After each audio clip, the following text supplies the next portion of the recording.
미국 기술 기업들이 해외 디지털 법규로 인해서 압박이 커져가고 있다라는 지적이 나왔습니다. 연방 의원들은 해외의 강력한 규제가 온라인 플랫폼들로 하여금 미국인들의 표현의 자유와 수정헌법 제1조에 보장된 권리를 침해하는 정책을 채택하도록 강요한다라는 경고를 내고 있습니다. 저스트뉴스가 어젯밤에 보도를 해놓은 내용인데, 이 보도를 하면서 딱 두 지역을 딱 꼬집어서 이야기합니다. 그게 한국 그리고 EU를 딱 꼬집습니다. 의회 조사관들은 미국 기업들에 영향을 미치는 전 세계적인 디지털 규제 물결에 대응하기 위해서 조사 범위를 확대하고 있다. 과거에는 유럽에 대한 조사를 주로 많이 했었는데 이제는 그 조사 대상이 한국으로까지 확대가 됐다는 말입니다. 하원 사법위원회는 한국의 개인정보위원회, 개인정보보호위원회죠. PIPC. 이 개인정보보호위원회가 미국이 소유하고 있는 그리고 한국에서 활동하고 있는 기업 쿠팡에 사상 최대 규모인 4억 1천만 달러의 과징금을 부과한 사례를 인용한 보고서를 발표한 바 있습니다. 제가 보도해 드렸죠. 한국 정부가 미국 기업들을 불리하게 만들기 위해서 디지털 규제를 무기로 삼고 있다라고 이 보고서는 비판하고 있습니다. 짐 조던 하원 법사위원회 위원장은 저스트뉴스 노노이즈라는 프로그램에 팟캐스트에 출연을 해서 인터뷰를 했는데, 전 세계에서 목격되고 있는 미국 기업을 겨냥한 이러한 공격은 매우 심각한 문제다라고 이야기합니다. 한국의 쿠팡 사례가 가장 최근의 예이지만 유럽에서도 이미 오랫동안 이런 일이 벌어져 왔다라고 말합니다. 자, 쿠팡 이야기가 지금 미국 내, 특히 미국의 의회 안에서 상당히 뜨거운 이슈가 되고 있습니다. 이미 됐죠. 하원 사법위원회가 발표한 35페이지 분량의 하원 보고서, 저희가 보도해드렸던 그 하원 보고서는 한국의 개인정보보호위원회가 한국의 아마존으로 알려져 있는 쿠팡한테 엄청난 과징금을 부과한 것과 관련해서 한국이 미국 기술 기업들을 차별한 것이다라고 비판하는 내용을 담고 있습니다. 그 보고서 내용은. 한국의 개인정보보호위원회에 따르면 최대 3,760만 개의 계정이 연루되어져 있다. 데이터 유출 사건과 이렇게 주장을 하고 있습니다. 경찰도 그렇게 주장을 하고 있고요. 한국 경찰. 그런데 지금 쿠팡에서 주장하고 있는 것은 아니요. 3,000명. 그것도 개인 데이터 유출이 그렇게 심각한 데이터가 아니었다. 예. 뭐 로그인 정보 유출된 것도 아니고 은행 정보 유출된 것도 아니고 심각한 정보는 전혀 없었다.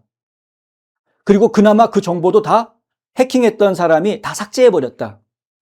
그래서 지금은 아무런 해가 되지 않는다. 실제로 데이터 유출 사건으로 인해서 2차 피해를 봤다라는 피해자가 나오고 있지는 않습니다. 그렇다고 그러면 확인된 거 아닙니까? 그런데 그럼에도 불구하고 한국 정부는 똥꼬집을 부리고 있습니다. 그래서 쿠팡을 이번이 아예 그냥 대한민국 땅에서 몰아쳐 내려고 하는 그러한 모습을 보이고, 실제로 이재명이라는 분은 직접 본인의 입으로 그런 말을 했죠? 예? 아예 그냥 한국에서 사업을 못하게 만들어야 되는, 시행령을 바꿔라. 예? 그런 이야기까지 하지 않았습니까? 그러나 하원위원회는 중국 기업들이 연루된 다른 데이터 유출 사고들이 논란의 여지가 있지만 더 심각했음에도 불구하고 이번 조치가 사상 최대 규모의 과징금 부과였다라는 점을 지적을 하면서 한국이 미국을 차별했다 이렇게 비난을 하는 겁니다. 아니, SK텔레콤도 예전에 털렸었고 이 데이터 유출이라는 게 한두 번 있었던 게 아니고, 더군다나 데이터 유출을 통해서 2차 피해가 발생한 사례도 다른 데서는 있었는데 그때 부과됐던 벌금보다 지금 쿠팡한테 부과된 벌금이 훨씬 더 크다라는 겁니다. 이거는 미국에 대한 차별이다, 이거. 누가 봐도 그렇게 느낄 수밖에 없습니다. 또한 법사위원회는 미국 시민인 쿠팡의 해럴드 L. 로저스 임시 CEO에 대해서 형사 고발 위협을 했던 것, 이것도 규탄을 합니다. 실제로 위증죄로 지금 고발이 들어가 있죠. 지난 4월 공화당 의원 54명이 서명을 해서 한국 주재 미국 대사에게 편지를 보낸 것이 있습니다. 미국 주재 한국 대사한테 보냈죠. 그러니까 강경화 대사한테 먼저 보냈었죠. 강경화 대사한테 편지를 보냈었고, 강경화 대사가 그걸 들고 한국에 들어간 적이 있었습니다. 안타깝게도 한국 정부는 최근 2025년 11월에 발생한 민감도 낮은 데이터 유출 사건을 구실로 쿠팡에 대한 정부 차원의 전면적인 공세를 펼쳤다. 정부 차원의 전면적인 공세를 펼쳤다. 아니, 대통령이라는 자가 이 직접 처벌을 지시하는 이러한 모습들이 다 영상에 공개되어 있지 않습니까?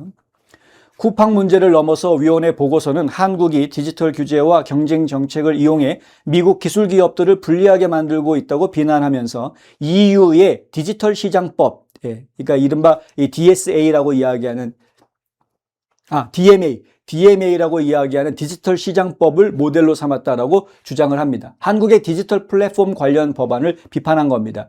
이 DMA라는 디지털 시장법이라는 것은 게이트키퍼로 간주가 되는 대형 기술 기업들을 규제하는 것인데, 명시된 목표는 디지털 부문에 더 공정하고 경쟁이 활발한 것으로 만드는 것을 목표로 한다라고 명시가 되어져 있습니다만, 실제로는 규제를 하는, 미국 기업들을 규제하고 독과점을 막으려고 하는 그러한 용도로 좀 활용이 되고 있고요. 오히려 이제 미국 기업들한테 벌금 부과하는 그러한 형태로 이어지는 모습을 제가 보았습니다. 좌파 성향의 이재명 대통령의 지지를 받고 공정거래위원회가 주도하는 한국의 온라인 플랫폼 시장법 및 기타 경쟁 정책으로 인해서 향후 10년간 미국은 5,250억 달러 규모의 경제활동 손실을 입을 수 있다라고 이 컴피티어 재단이 보고한 바 있습니다. 만약에 이번 사태를 한국 정부가 끝까지 밀고 간다 그러면 미국에서도 어쩔 수 없이 미국이 우리가 입는 피해가 5,250억 달러의 경제 피해를 입게 됐다. 한국 정부 때문에. 그것에 대한 손해배상 소송을 할 수밖에 없는 거죠. 미국 측에서도. 예. 지금 한국에서 내린 벌금이 얼마입니까? 4억 1천만 달러. 근데 미국이 입는 피해는 얼마입니까? 5,250억 달러. 화요일 발표된 한국의 정보통신망법 개정안은 온라인 플랫폼과 구글, 메타, X 등 미국 기업들에게 허위 및 조작된 정보를 차단하도록 의무화하고, 이를 거부할 경우 기술기업 CEO들을 기소할 수 있도록 규정하고 있다. 저스터 뉴스에서 이 보도가 나온 겁니다, 여러분. 미국 언론에서 드디어 이제 한국의 정보통신망법 개정안이 이 미국 기업들뿐만 아니라 미국 기업의 CEO로 있는 미국 시민까지도 기소할 수 있게, 잡아놓을 수 있게끔 규정이 되어져 있다. 이 문제를 문제시하기 시작하는 겁니다. 이제 의회에서도 본격적으로 다루게 될 겁니다. 목요일 미국 국무부 대변인은 서울 당국에 있는 미국 플랫폼에 대한 불균형적인 부담과 과도한 콘텐츠 규제 및 표현의 자유 탄압을 자제할 것을 촉구했습니다. 국무부 대변인실은 코리아타임즈, 그러니까 한국일보겠죠, 이것과 인터뷰를 하면서 미국은 한국 정부가 미국 기반 온라인 플랫폼의 사업에 부정적인 영향을 미치고 표현의 자유를 훼손할 위험이 있는 정보통신망법 개정안을 승인한 데 대해 심각한 우려를 표한다라고 밝힌 바 있습니다. 이거는 한국일보뿐만이 아니라 KBS 등등, 연합뉴스 등등 여러 한국 매체들한테 똑같은 내용의 답변이 갔습니다. 미국이 이 법안에 대해서 우려를 표명한 것은 이번이 처음이 아닙니다. 사라 로저스 국무부 공공외교 담당 차관보도 작년 12월에 X에다가 표면적으로는 명예훼손성 딥 페이크 시정을 목표로 하고 있는 한국의 인터넷정보통신법 개정안은 그 범위가 훨씬 넓고 기술 협력을 위태롭게 한다, 이렇게 썼습니다. 로저스 차관보는 지난 4월에 한국을 방문해서 공공외교부 장관하고 인터뷰를 가졌는데 이러한 우려를 직접 전달하기도 했습니다. 한국의 최근 디지털 정책은 유럽 전역을 휩쓸고 있는 추세를 반영하고 있는 것으로 지금 미국은 파악하고 있습니다. 미국 기술 기업들에 미치는 영향으로 인해서 미국 정부의 비판을 받아왔던 유럽의 잘못된 정책이 지금 한국에 그대로 수입이 되어져 있다라는 것이죠. 미국 기술 기업들의 경우 이는 일종의 검열이기도 하고, 유럽에서 표현할 수 있는 내용을 제한하는 것은 궁극적으로 미국에서 우리가 표현할 수 있는 내용에도 영향을 미칠 수밖에 없다라는 것이 이 짐 조던 하원 의원이 한 이야기입니다.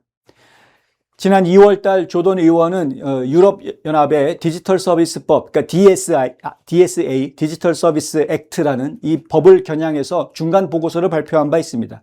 위원회는 기술 기업들이 단일한 글로벌 컨텐츠 정책을 유지하고 있기 때문에 유럽의 컨텐츠 관리 규정이 결국 미국 내에서도 표현의 자유와 다양한 견해를 억압하는 결과를 초래한다라고 주장을 했습니다. 이게 연결될 수밖에 없죠. 온라인이기 때문에. 더군다나 유럽하고 미국은 영어를 공통적으로 사용하는 문화권들이 있기 때문에 이게 분리해서 이야기할 수가 없습니다. 그러니까 인터넷 안에서는 국경을 초월해서 이 같은 언어권에 있는 사람들이 하나가 되는 모습을 저희가 보아왔던 건데, 이쪽은 말을 제대로 못하고 이쪽에서는 이야기를 할 수 있는데, 근데 이쪽은 이야기할 수 있어 이야기를 했는데 저쪽에서는 그런 말 하면 안 된다라고 삭제를 해버리고, 뭐 이런 식의 문제가 발생을 하면 소통 자체를 막아버리는 문제들이 생기게 될 수밖에 없죠. 서비스를 하자는 건지 말자는 건지 이렇게 돼버리는 겁니다. 비록 소위 증오 발언이나 가짜뉴스 퇴치라는 명분으로 포장이 되곤 하지만, 유럽 집행위원회는 최근 역사상 가장 중요한 정책 논쟁 중 일부에 대한 사실 정보, 그리고 정치적 발언을 검열하기 위해서 노력해왔다. 사회주의 정권들이 그렇거든요. 사회주의 정권들은 검열을, 정부 입장에서 검열을 하는 것을 아주 당연하게 생각합니다. 쉽게 생각합니다. 그것이 국가의 이익이 된다라고 판단을 합니다. 민주주의 질서가 아니기 때문에 그렇습니다. 사회주의는 공산주의랑 별반 다르지 않다라고 트럼프 대통령이 주장하는 이유도 이것 때문입니다. 개인의 자유를 그렇게 존중하지를 않는다는 거죠. 그 개인이 바로 자신을 인정해 주어서 내가 일하게 만들었다라는 생각을 안 하는 겁니다. 정부 조직이 국민들을 통제하는 시스템으로 작용을 하는 것이죠. 국민들을 섬기고 봉사하는 시스템으로 작용해야 되는데, 원래 민주주의는 그래야 되는 거거든요. 원래 대의 민주주의라는 것, 그리고 입헌공화국의 시스템은 국민들이 사람을 뽑아서 너가 우리를 위해서 좀 일을 해줘 라고 해가지고 정부로 보내고 의회로 보내는 겁니다. 그게 대의 민주주의고 입헌공화국의 시스템입니다. 그런데 이 사람들이 선택은 국민들한테 받았으면서도 실제 일을 할 때에는 권력기관으로 군림하려고 하면, 그러면 그것은 독재가 되는 것입니다. 국민들이 원하는 민주주의 시스템이 아닌 것이죠. 근데 유럽의 사회주의는 그것을 인정을 해줍니다. 그게 이슈가 되는 겁니다. 지금 대한민국이 사회주의화 돼가려고 하고 대한민국이 공산화되려고 한다는 이야기도 같은 맥락입니다. 대한민국이 공산화됐다는 증거가 뭐가 있냐, 뭐 이렇게 질문하는 한심한 인간들이 요즘 자꾸 늘어나고 있는데, 주변에 좀 두 눈 부릅뜨고 보고 공부 좀 해라 이놈들아 라고 저는 말해주고 싶습니다. 왜 지금 독재주의가 아니고서는, 독재 국가가 아니고서는 벌어질 수 없는 일이 벌어지고 있다라는 그러한 비판들이 왜 지금 제도권 정치인들 입에서 나오고 있느냐? 봐라 이겁니다. 봐라. 제대로 좀 봐라. 미국도 똑같은 문제가 있습니다. 미국도 공산주의의 뿌리가 이렇게 깊을 줄 아무도 몰랐다. 그런데 어느 순간에 딱 보았더니 도처에 공산주의자들이 지금 깔려있는 모습을 보고 있는 겁니다. 트럼프 대통령이 오랜 시간 기다려왔다 이놈들 드디어 움직이기 시작했구나. 가만두지 않겠다. 지금 공산주의와의 담판이 미국 내에서도 지금 벌어지려고 하는 것인데, 사회주의로 포장이 되어져 있으나 실질적으로는 전체주의로 가려고 하는 모습을 보여주고 있다. 국민들 위에 군림하고 국민들을 통제하는 정부가 되려고 하고 있다. 그들은 정권을 계속 영원히 정권을 누리려고 하는 그런 조직으로 만들려고 한다. 이런 거 아닙니까? 그래서 이 공산당하라고 이야기하는 겁니다. 지금 똑같은 일이 벌어지고 있는데, 이것이 지금 국내 문제뿐만이 아니라 이제 국제사회에서도, 국가 간에서도 이런 문제들이 벌어질 수가 있게 된다. 지금 같은 동맹국가이고 같은 민주주의인 줄 알고 한국에 투자하고 진출해서 사업을 하고 있는 미국 기업들이, 이거 한국이 왜 이렇게 됐어? 예전에 한국이 이런 나라가 아니었는데, 중국이라면, 중국은 원래 그런 나라니까, 중국 정부가, 중국 공산당이 지들 맘대로 뭐 언제든지 지들 맘대로 하는 그런 나라니까 어느 정도 상당히 뭐 통제가 있을 수는 있겠지. 미리 각오하고 준비하고 뭐 그렇다면 이렇게 사업을 이런 식으로 하면 되겠지라고 나름대로 계획을 가지고 들어갔겠으나, 한국은 얘기가 다르죠. 한국은 미국하고 똑같은 시스템이야. 자유민주주의 국가라고 생각하고, 그리고 와서 투자하고 사업을 했는데, 근데 갑자기 정권이 바뀌더니 이상한 일들이 벌어지고, 말도 안 되는 벌금이 떨어지고, 갑자기 뭐 구속한다고 그러고, 압수수색이 나오고, 뭐 말도 안 되는 일이 벌어지고 있는 거 아닙니까? 회사에 출근했는데 직원들 출근하기도 전부터 새벽부터 와가지고 수사관들이 와서, 출근하고 있는 직원들 갑자기 아무 계시죠? 잠깐 저랑 얘기 좀 합시다. 끌고 가는 이런 일들이 지금 그냥 수시로 벌어진다는 거 아닙니까? 지금 쿠팡 같은 경우에는 그랬다는 거 아닙니까? 지금 이제 로저스 사장이 발표한 내용을 보면은 이제 가관도 아닙니다, 진짜. 이게 이러니까, 야, 이러면은 안 되는 거다라고 지적을 할 수밖에 없는 거죠, 미국 입장에서는. 코로나19, 대규모 이민, 트랜스젠더 문제들 뭐 등등등 해서 사실 의견이 달라서 문제가 되는 이슈들이 한두 가지가 아니지 않습니까?